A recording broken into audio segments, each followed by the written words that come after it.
Hi everyone, I'm Pedro Musa, an architect and researcher from the University of Brasilia, Brazil. And today I'm here to present our research about biophilic design, a case study of University of Brasilia's building. The presentation is divided in five main parts that are introduction, human resilience, and biophilia, biophilic design, the methods, and the results of the research.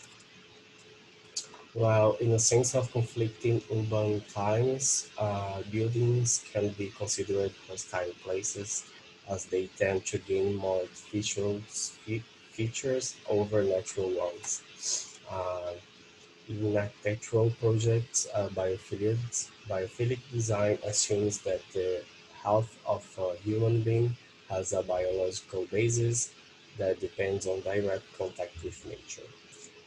This paper aims to identify in a practical way biophilic design practices in existing buildings in the University of Brasilia that have a restorative effect based on users' perspective and opinion.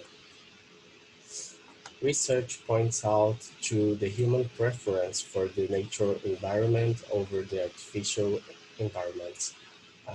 Edward Wilson popularized the concept of biophilia in 1984. This concept highlights the needs for a connection between nature and the human being, enabling restorative responses in the individual health. Biophilic design presents a new dimension through architecture projects called restorative environmental design. It can be understood as the attempt to reinforce these ties with the nature. And nature can be used in the design of beauties in several ways, such as shapes, materials, symbols, spaces that make reference to nature. Moving to the next part of the presentation, the research process was divided into phases. The first part, systematic literature review, was carried out. This procedure aimed to identify biophilic patterns to be considered in the second phase of the research. In the subsequent phases, an online-based survey was applied to buildings users, asking them to evaluate these biophilic patterns. And the buildings chosen for the analysis was the Memorial da Ribeiro and the Instituto de Ciência Central, both in University of Brasilia. In the questionnaire, could judge anonymously using the Likert scale statements corresponding to each of the 10 biophilic standards. The questionnaire was made available to professors, students, and university staff. The researcher collected 510 responses.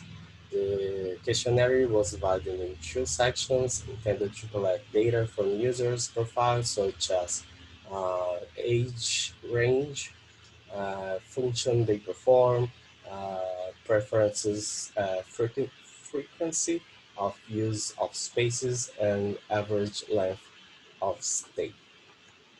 And the biophilic patterns used in this research can be seen here in this slide.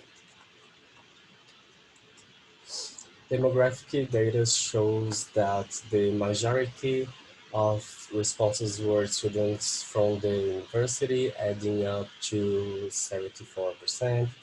Age data show that most respondents were over 13 years old age.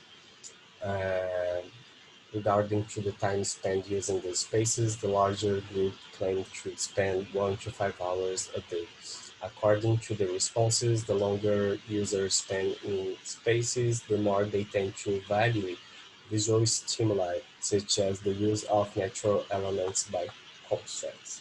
As shown in the graphic, the most scored and accepted by the users are possibility of non-visual experience with natural elements, landscape framing, use of natural elements by contrast, use of natural use of material in its natural states forms analogous to natural elements in building composition.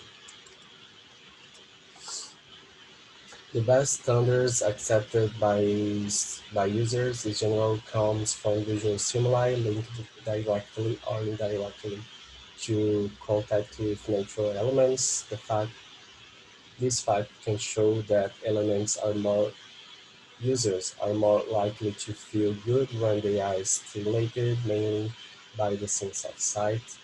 53% of the responses stated that the pattern possibility of non-visual experience with nature elements has a positive effect. The engagement of other senses such as hearing and practical can also reach the feeling of well-being in buildings. It can be said that in order to create truly sustainable and efficient environment, human physical and psychological health must be taken into account. In this sense, biophilia is directly linked to the restoring power of the human organism. Here are my references, and thank you all for the attention. Here's my email if you would like to send any questions or to keep in touch.